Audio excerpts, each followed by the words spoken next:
Hi everyone, my name is Joshua Miles, and I'm guessing if you're watching this, then you are a massive true crime enthusiast just like me.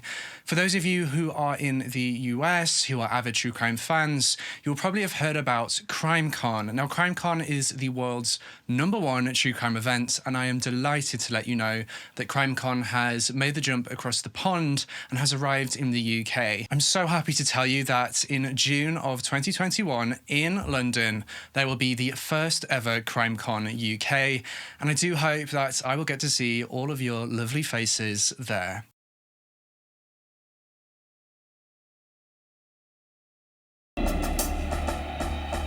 In the 1990s, the disguised serial bank robber terrorizes the Chicago area. Expert with weapons, aware of police procedure, and fearless, he hits hard and disappears fast. Police and the FBI realize the only way to stop him is to catch him in the act. But his desperate violence proves impossible to predict.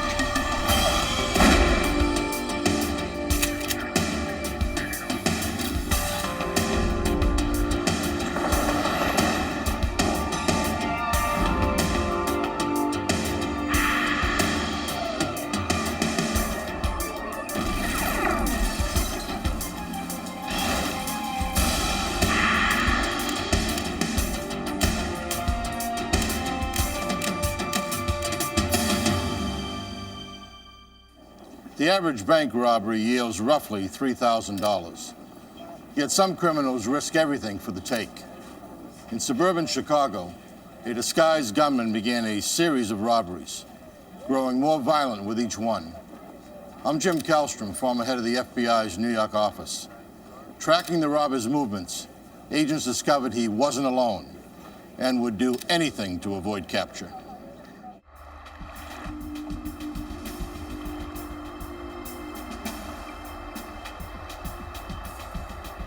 March 5th, 1990. Chicago, Illinois. $1,000? At a bank on the city's south side, employees began what they thought was a normal workday.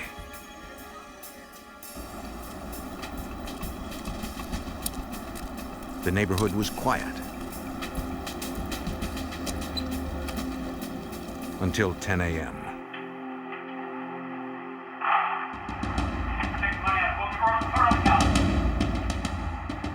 Don't you touch that alarm! The disguised gunman threatened to kill anyone who didn't follow his orders.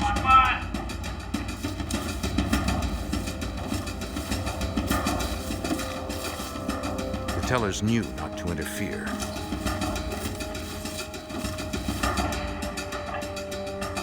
It was over in seconds. When they were safe, they called police. Yes, we just... The Chicago police patrol officers closest to the bank responded first. He walked up, got in my face. The witnesses reported that the robber was a white male, about 6 feet tall. I was just putting the money up. But they didn't see details of his features because of his disguise. He wore gloves and carried a police scanner. The man was aggressive, handling his semi-automatic handgun with confidence. He left no fingerprints, and security cameras revealed no other immediate clues.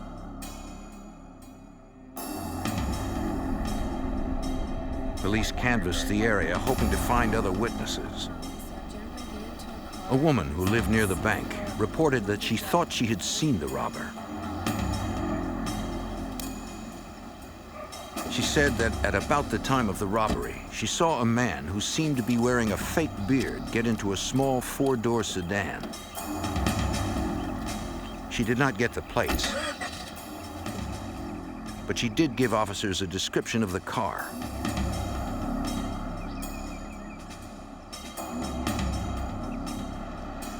Checking every similar car in the area, they soon found one they believed was the robber's getaway vehicle, abandoned a few blocks from the bank.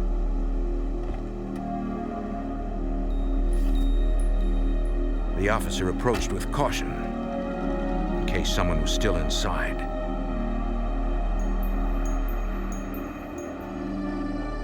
But it was empty, except for a paper towel covering the broken ignition. A records check revealed the car had been stolen from a mall parking lot 4 days earlier. Later processing produced no leads to the robber. Bank robbery is a federal offense, so police contacted the Chicago FBI. Hi, this is Keith. Supervisory Senior Resident Agent Bill Keefe had handled dozens of bank robbery calls. At that time, we were extremely busy with bank robberies. We had 2 on one day. We were running sometimes as many as 3 robberies a week. Most were committed by amateurs who went in without a plan and were caught quickly. And as I said, Shoemaker's already over here. But when the bank robbery squad reviewed the reports on the South Side robbery, they noted how clean the assault was, obviously well planned. They believed it was not the bearded assailant's first robbery and would not be his last. 2 months later, the robber with the fake beard hit a bank in the suburb of Libertyville. Not satisfied with cash drawers this time, he ordered a teller to open the vault. Don't you try anything. Come on, let's go. He said his police scanner would let him know if anyone hit the silent alarm. From the vault.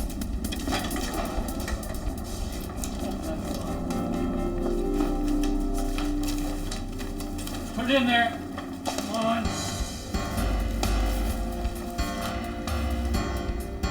The robber escaped with thousands of dollars in cash.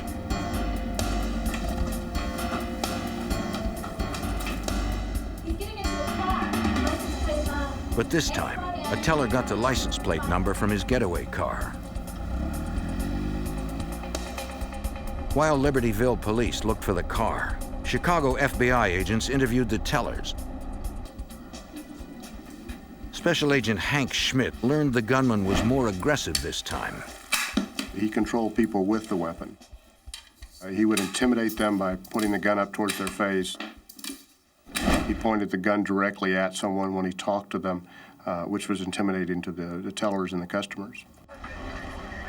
Although interviews yielded no clues, police did find the getaway car, abandoned a few blocks from the bank. Again, the vehicle had been stolen from a mall 3 days earlier.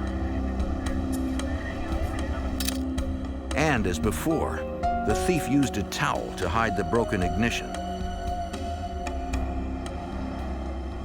FBI Special Agent Dave Childrey was part of the robbery squad. The squad uncovered an earlier robbery in Wilmette, Illinois, believed to be committed by the same man. One surveillance camera photo provided a frightening clue. There was a very good picture of the robber taken in which he was using what we call a weaver stance.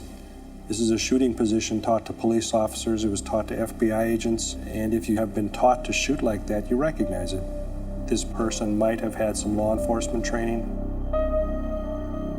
If so, he would know how these investigations work, and he could prove very difficult to catch. The local press dubbed him the Bearded Bandit. Investigators took advantage of the coverage to ask citizens for help. They published enhanced stills from the robberies, hoping someone would recognize him despite the disguise. We put his picture on the news. He did wear a beard, a fake beard and mustache, and a ball cap. So after running those pictures, we were not getting any tips from the public. In November 1990, the elusive bandit hit a bank in Wheeling, Illinois.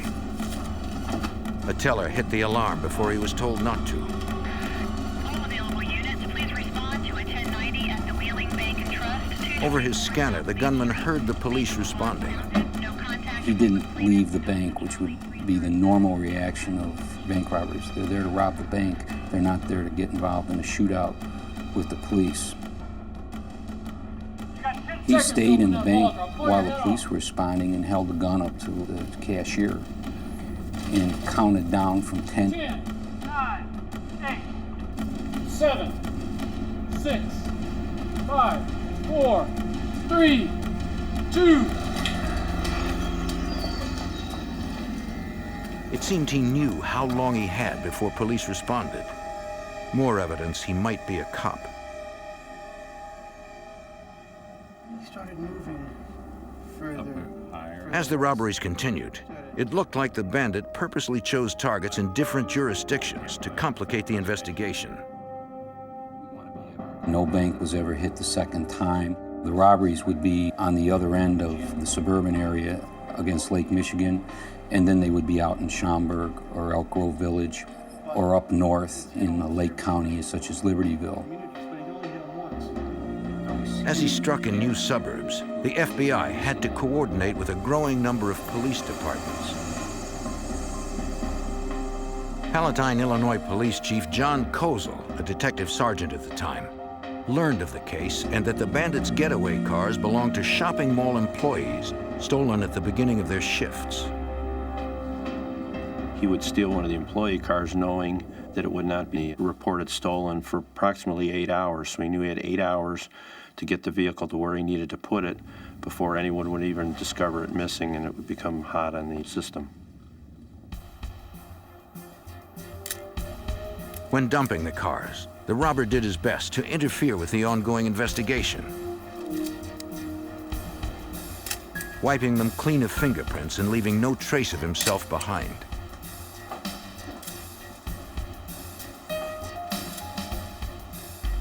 It was very apparent that he was aware of evidence-gathering techniques, of police methods. In the end, agents found nothing of evidentiary value in any of the cars. Since the cars didn't help identify the bandit, investigators followed every conceivable lead that might. They visited theatrical shops around the city, hoping a salesperson might recognize the man with the fake beard as a customer. Again, nothing.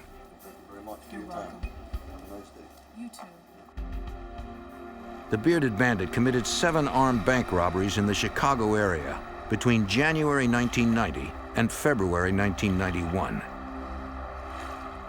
Then, the robberies stopped.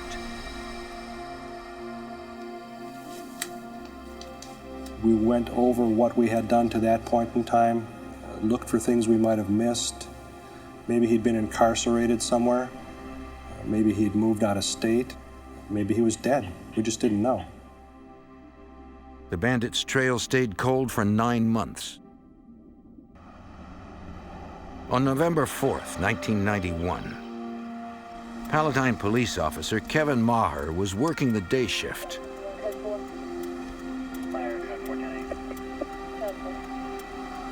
A dispatcher in training rode along to learn procedure.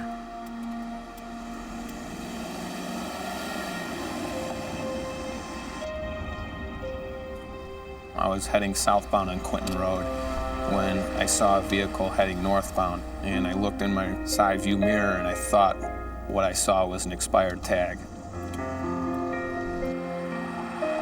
So I made a U-turn and I was telling my ride-along that we were gonna go up and see if this vehicle had expired plates, and if it did, I would conduct a traffic stop and show him how we conduct a traffic stop and how we punch all the numbers into the computer. It was supposed to be a routine stop. The person driving the vehicle swerved over to the side of the road and jammed on the brakes. He's got a gun.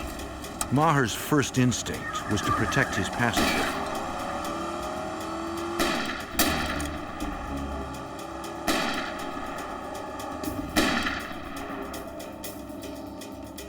The Bearded Bandit was back.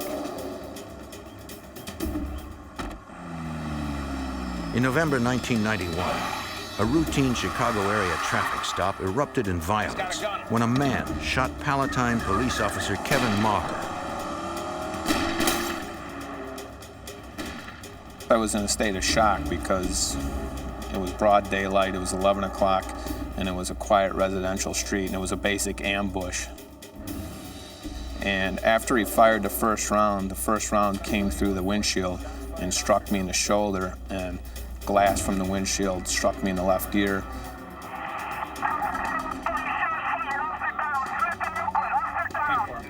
Get in for your location. I'm at Smith and Euclid. Smith and Euclid down in my feet. I've been hit. I need an ambulance. Units officer down. The officer down call went out on the Illinois State Police Emergency Radio Network. 8144, Schaumburg's en route with their K9. From more than a dozen surrounding suburbs, police and emergency personnel rushed to the scene. Maher realized one of the shots that pierced his windshield was aimed dead center and might have hit him in the head had he not moved to protect his passenger and reversed the car.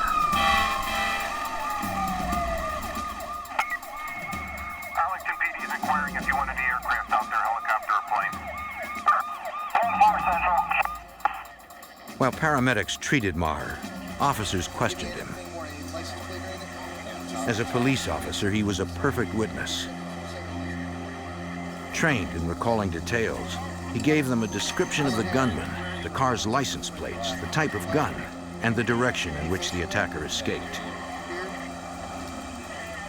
We got a male white, 6 foot, 200 pounds, beard, hat, last seen going south from the scene.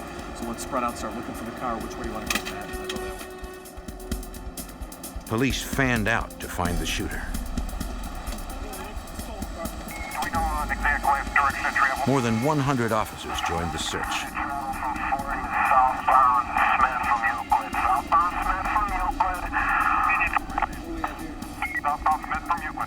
You guys check it out. 684485. 3 blocks from the location of the attack, police found the shooter's vehicle.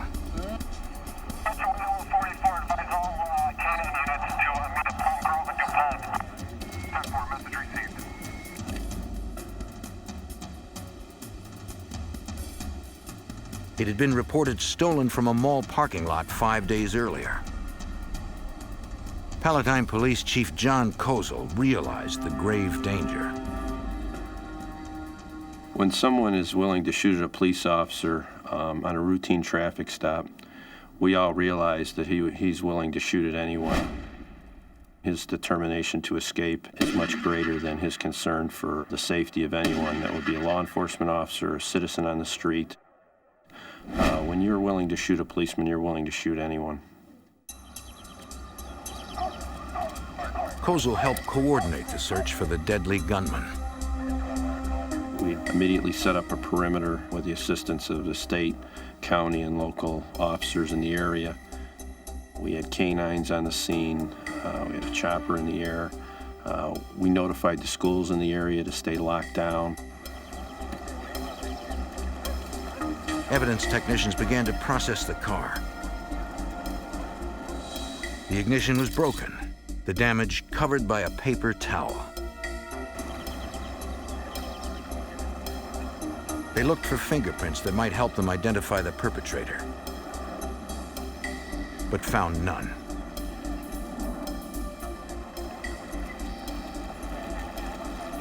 Canine handlers brought in their dogs, which are trained to remember a scent from a specified place, then follow only that scent, ignoring others.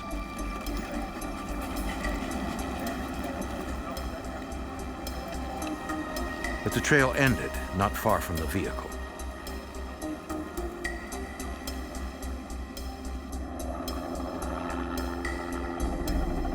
Despite the massive effort, the suspect somehow slipped away. Over Eastburn that we're releasing all units other than Cook County, Rolling Meadows, Arlington Heights units, and state units that are securing the perimeter. 10-4. In addition to taking it personal when one of our officers is shot, We all know that a citizen is much more likely to be injured or killed, and we work that much harder to bring him to justice. For more resources, they called in the FBI and Supervisory Special Agent Bill Keefe. I was asked to come over to the Palatine Police Department by the Chief of Police. There had been a composite sketch drawn, and everybody was reviewing the circumstances of the shooting. For nearly 2 years, Keefe and his squad had been working the Bearded Bandit case. I had asked if we could look at the car that was found, and when I looked at the ignition, this was our bank robber. After being treated, Officer Maher came to the station to look at surveillance photos of the Bearded Bandit. He said the bank robber did look like the man who shot him. We surmised that he was on his way to do a bank robbery. He knew once the officer ran the plate, the car would come back stolen. He also knew that with the guns he had in his vehicle, it's not something he could conceal if the officer walked up to the vehicle. The Bearded Bandit had made a huge leap in violence. This guy wasn't going to go away. We were going to have to come up with a very innovative way to either identify him and charge him, or that we were going to have to catch him in the act. Chief Kozel brought the many investigators together. After the initial search, we set up a multi-jurisdictional task force here at our police department. We had the FBI, the state police, Cook County Sheriff's Police, and all the local agencies from our area and those involved in the Bearded Bank Robber series. Since their suspect seemed to know police procedure, they adjusted it. We learned we had a violent bank robber that was using a scanner. We were no longer giving out the location of the bank over the air. We were giving out a code number for each particular bank. Robbery in progress. Go ahead and give us code. The task force hoped patrol officers in the area could use the codes to respond to robbery calls without the bandit realizing it. Especially you undercover agents. Confident that the Bearded Bandit would resume his crime spree eventually, police began doing spot checks of banks throughout the region. On November 18th, 2 weeks after the shooting, Elk Grove Village, Illinois police officers saw nothing suspicious at one bank on their list.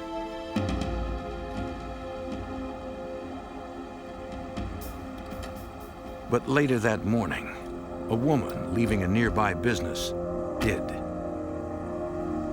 Two people in obvious disguises entering the bank.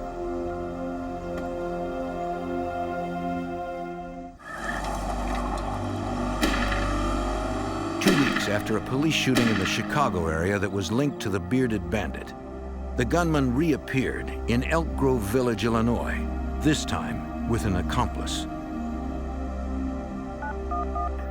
911, can I help you? While a witness outside the bank called police, There's something very strange going on here. Okay, thank you. the robbers struck. The bandit demanded money from the vault, his accomplice standing guard.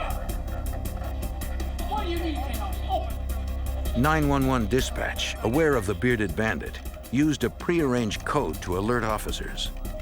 2130, 2132, code green. Without revealing information over the police scanner.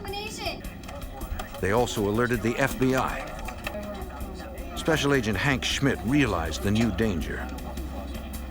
The big concern is that the robber, in some cases, discharges the weapon when he's using it to gesture at the employees. So the potential for violence is always there. The numbers obviously increase if we have two people that are armed. In the bank, the manager explained they could not get into the time delay vault. Okay, ma'am, can you hold The dispatcher instructed the witness outside to leave in case there was gunplay. Move it! With the money from the cash drawers, the robbers fled. Unaware the police had been called, the teller hit the alarm.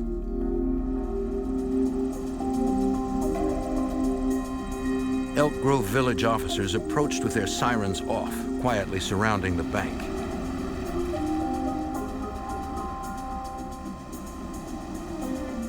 If the robbers were still inside and heard police, they might take hostages. Officers were in even more danger, according to Palatine Chief John Kozel. For the first time, we had 2 bearded individuals rob a bank. That, of course, increased our sense of urgency even more. Now we had 2 armed gunmen to deal with when law enforcement arrives at these banks. 2600, can you call the bank, find out if... Through the dispatcher, police talked with bank employees.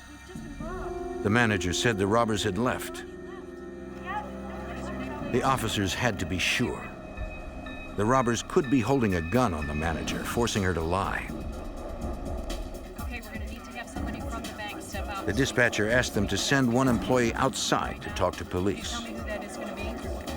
She's about 5. The manager gave them the description of the woman chosen to go. She's a brown necklace. Female subject 25. Indian descent, 5 feet tall, thin build. 2600, have the official come out. Okay, I see her coming out. Hi, are you aware there was a bank alarm here? Yes. Is there anybody hurt inside? The employee assured them the assailants were gone and no one was injured inside. All right, guys, the bank is clear. Go on inside. The officers moved in to clear the bank for certain.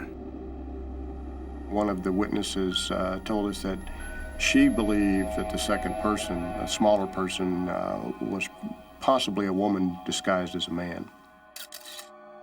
After the Elk Grove Village robbery, police recovered 2 cars with the bandit's signature ignition covering. It was more evidence of his criminal sophistication. To cleanse himself after leaving the bank, he would drop the one off a block from the bank that he had just gotten into, that all the witnesses had seen him leave the bank in, and he would go a few blocks away and get into the other vehicle that he had left there previous, and then since cleanse himself from that first hot vehicle. All of the cars were similar, according to Special Agent Dave Childry. We were able to kind of key in the cars by the type, the make, the size, the non-visibility of them. They were just everyday cars. He was stealing them, then letting them sit for several days before using them as getaway cars. The task force asked to be notified of similar cars stolen from area shopping malls. We were successful in getting information on cars of that type that were stolen in the northwest suburbs and in the city of Chicago. We would put that information out on a weekly basis. Agent Scott Backen from the FBI and Sergeant Steve Peterson from Chicago PD actually went to every roll call of approximately 50 to 60 law enforcement agencies and spoke to the individual officers on the need to find these cars. Those personal visits mean a lot more than just putting something out on a teletype. Somewhere in the metro area, they hoped to find a getaway car after the bandit stole it, but before he used it in a robbery. Weeks later, Officer Tom Polinsky was checking an apartment building parking lot in Niles, Illinois, when he spotted a stolen car on their list.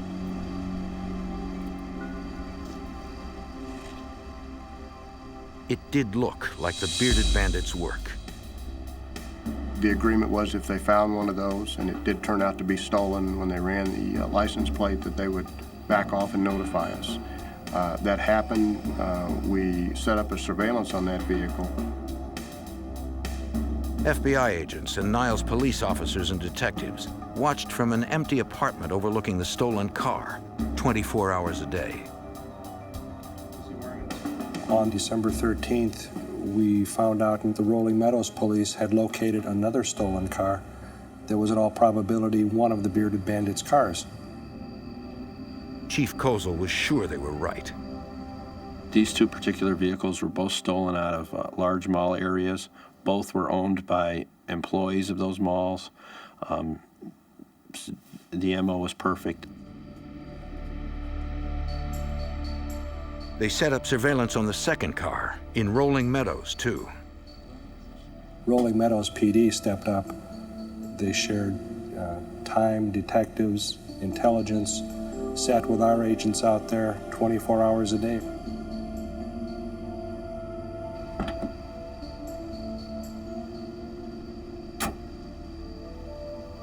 To further ensure the bandit did not slip away, the FBI wanted to install tracking devices in the vehicles. But they couldn't do so in the parking lots.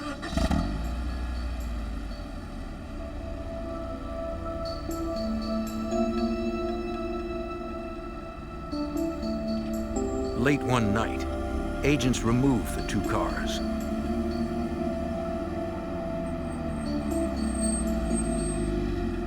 And replaced them with lookalikes for a few hours.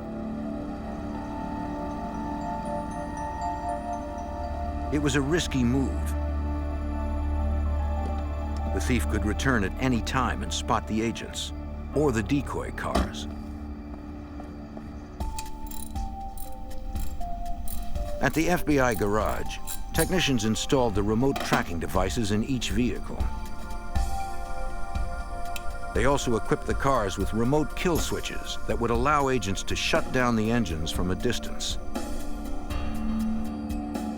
They put the cars back and waited. Days passed. There was a nagging doubt in all of our minds that maybe we had been discovered, that perhaps he had seen one of us or a police officer going in and out of this apartment they were using to watch the car in Niles, that he had seen somebody near the car in Rolling Meadows, and that he was just going to back off these cars and never come back. We weren't sure. We just didn't know, but we were committed to watching these cars until something told us otherwise. After a week, the vigil paid off. A van pulled up, and a man approached one of the cars. This was, in my mind, a do-or-die effort. This is going to be our only shot. If we miss this, he's going to know we're onto him. They hoped they could peacefully end the bandit's crime spree. But no one had forgotten the last time the gunman was cornered.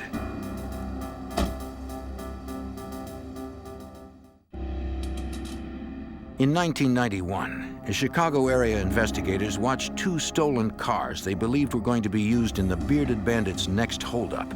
A man entered one of the cars. Special Agent Hank Schmidt believed it was their suspect. He matched the general physical description of the person we were looking for as the bearded robber. We have our man, we have our man. The man had been dropped off at the vehicle by someone driving a van. Mini wagon and a white van. Heading southbound down the alley. When he drove away, the van followed. Investigators could not identify either driver. They had to be careful. If the Bearded Bandit and his accomplice spotted a tail, they might start shooting. But FBI technicians had installed a tracking device in the car, allowing agents to follow at a distance. The suspect parked the stolen car near a suburban bank. Mini wagon is parking. The van is behind him. Hearing the news, Supervisory Special Agent Bill Keefe believed they finally found their target. When the vehicle showed up in the vicinity of a bank, our adrenaline really was pumped up, and we really knew that we were going to have it. This car was likely the first getaway car for the next day's robbery. Agents believed the two suspects would next pick up the second stolen car in Rolling Meadows. Standing down.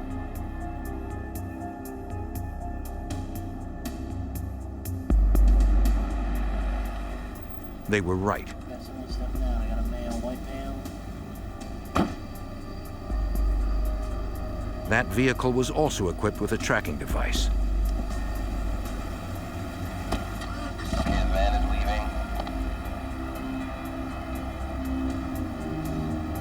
Red car is pulling out behind it. 10-4. Surveillance agents followed that car, believed to be a secondary getaway car, to a hardware store about 20 miles from the bank where the pair left it.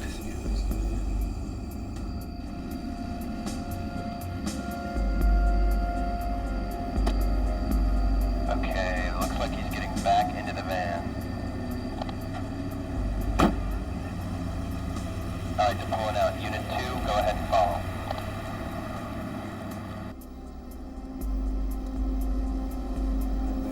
With both suspects in the van, agents no longer had the benefit of a tracking device and had to stay close. They followed the van into Hanover Park, Illinois, and watched as it pulled up to a townhouse.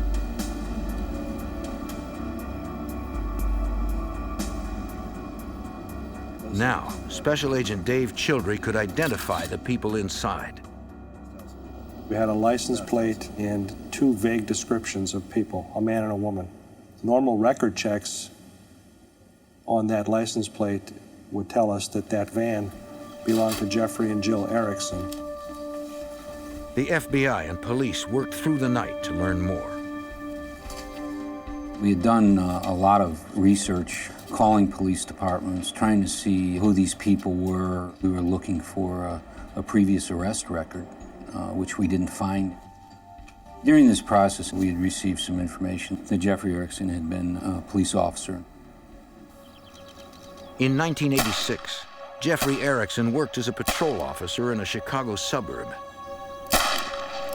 He distinguished himself as a skilled marksman, but he was uninterested in the everyday requirements of the job: traffic stops, paperwork. He was about to be fired when he resigned.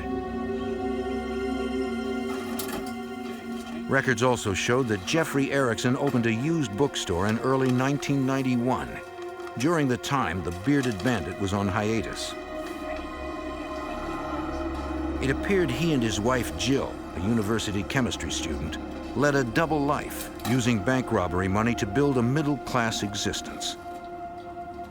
He might not have seemed threatening on the surface, but Special Agent Schmidt knew he was. Because he's a trained individual, he knows how we're going to react. He can plan ahead for that, and if he's trained with a weapon, he's going to be more professional in the way he handles that weapon, and he's going to be a bigger threat to us.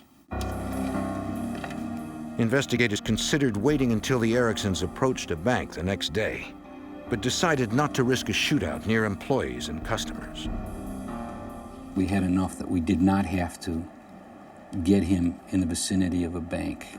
The safest approach would be when he came to the car, the stolen car, we would arrest him. While surveillance units watched the suspect's home, a SWAT team set up near the car in the hardware store parking lot. Police Chief John Kozel. The SWAT team set up on the vehicles were very well aware of his background and knew that he may shoot first, and they were taking that into account. By the morning, they were ready for the Ericksons to make their move.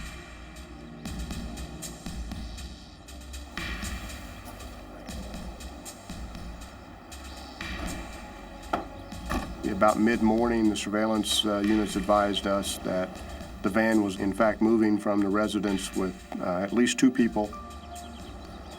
They were heading in the direction of where we were watching the stolen car.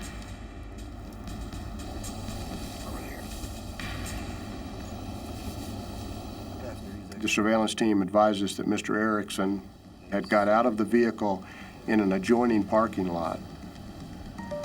He's walking away. Okay, yeah, the driver's in the van still. He's walking west. The FBI had installed a kill switch in the stolen car, which they could use to turn off the engine from a distance. We watched him come around the corner from that other parking lot, go to the vehicle, and enter the vehicle and start that vehicle.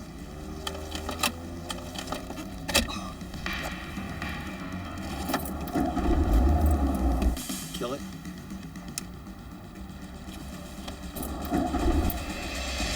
Erickson was distracted by the car trouble. Okay, let's go in. The SWAT team moved in.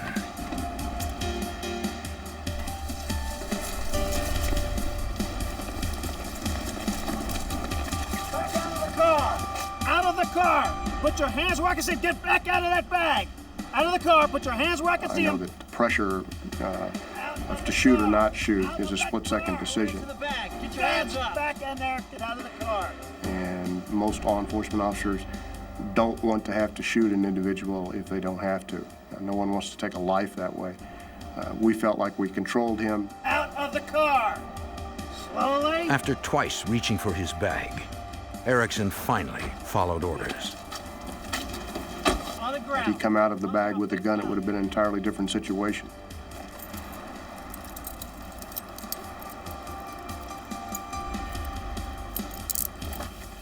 I asked him as we were transporting him after the arrest to the federal lockup, you being a former police officer, you would know that a gesture like that could get you shot.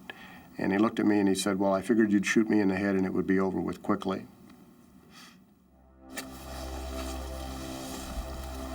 In the car, agents searched Erickson's bag and found the Bearded Bandit's tools, loaded guns, a police scanner, gloves, a beard and a wig.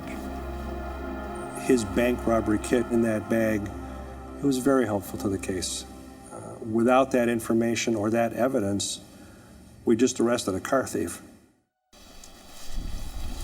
Having Jeffrey Erickson safely in custody was only half the job. In the adjoining parking lot, the SWAT team approached the van. It might be Jill Erickson inside. You in the van.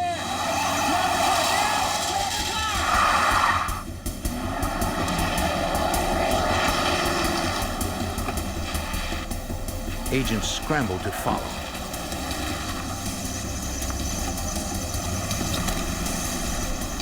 The chase barreled through 11 suburban jurisdictions, reaching speeds of 110 miles per hour.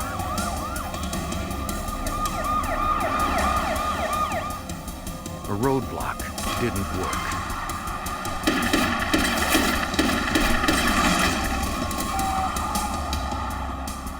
She had fired multiple rounds out of that van, either at the pursuing agents or other people in traffic. It was a big concern for the agents that she might hit an innocent civilian.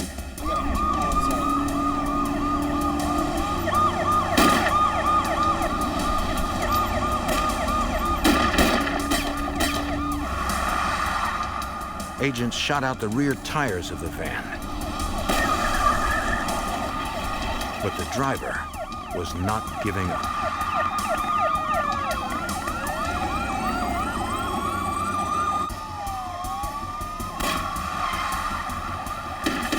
In 1991, a suspected bank robber led police and FBI agents on a dangerous chase through the Chicago suburbs. The fleeing van turned into an area that investigators knew had no outlet.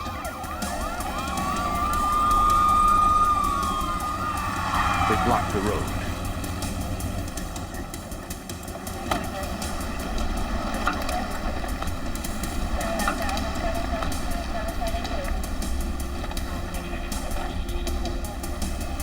As the van charged them, they had to fire.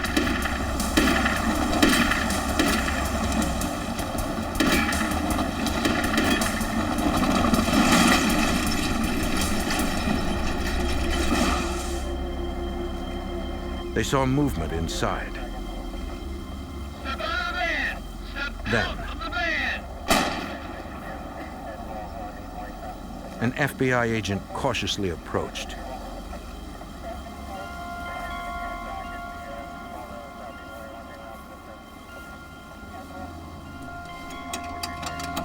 The driver was wounded, a single self-inflicted gunshot.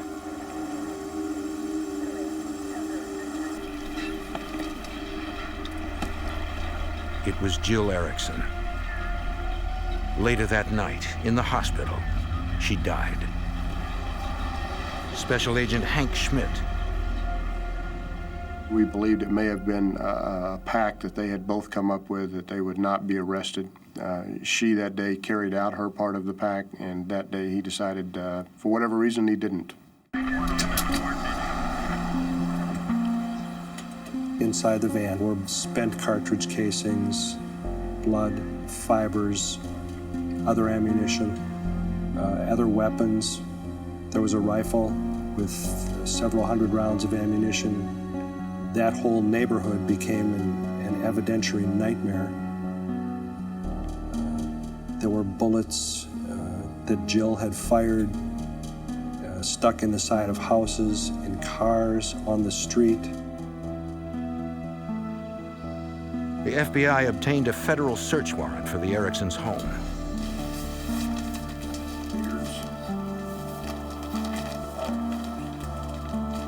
We found some loose cash, but what impressed me was the amount of firepower in the house. An arrest at that home would have evolved into a shootout. In that home, there was a weapon everywhere that you would find a picture or a statue or a knick-knack in any other home. Among the weapons found was the .223 caliber semi-automatic assault rifle used in the attack on Officer Kevin Maher. Chief John Kozel realized a shootout would have been deadly to both sides. The weapons in his home were as good as any law enforcement has as far as firepower goes. Most of the long guns he had, that type of ammunition would zip right through an officer's bulletproof vest. Another discovery in the house spoke to the couple's mindset. One of the things that we found quite ironic was the television was on and the VCR was on, and there was a Bonnie and Clyde tape in the VCR, and it was queued up to the point where the Bonnie and Clyde are being shot to death in the movie, and it was obvious that that was something they watched before they went out and did their bank robberies. Turn your head to the right. Though one robber was dead and one in custody, the violence was not yet over. Jeffrey Erickson's trial began on July 13, 1992. The evidence compiled against him was strong. In all conversations with the U.S. Attorney's Office, the trial was going very well. They were very upbeat about it, and the evidence was, in their mind, going to be enough to convict him. But then, after court adjourned on July 20th, 1992, two deputy U.S. Marshals loaded Erickson and several jail inmates onto an elevator.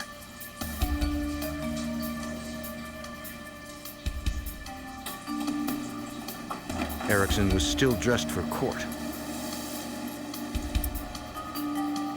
The prisoners were headed for a van that would take them to the Metropolitan Correctional Center. By the time the elevator reached the parking garage, Erickson had somehow escaped his cuffs. Erickson shot U.S. Marshal Bill Frakes in the back and head, killing him. Ambushed, Frakes had not had time to draw his weapon. As the gunman ran for the street, court security officer and former Chicago police detective Harry Belwomany confronted him. Erickson shot the police veteran in the chest. But before Belwomany died, he got off 4 rounds, fatally wounding Erickson. The gunman was 40 feet from the crowded streets when he died. The thing is, all these resources were brought to bear on an individual. He was captured and was being tried in court. You think the case is over, but unfortunately, the only person that could stop this individual turned out to be a very brave, courageous policeman named Harry Belwomany, who, while dying, shot and killed Jeff Erickson. A newlywed, Bill Frakes was a promising young lawman just 9 months into his career. Harry Belwomany was a 31-year veteran. 2 of his children are also Chicago police officers, carrying on his legacy.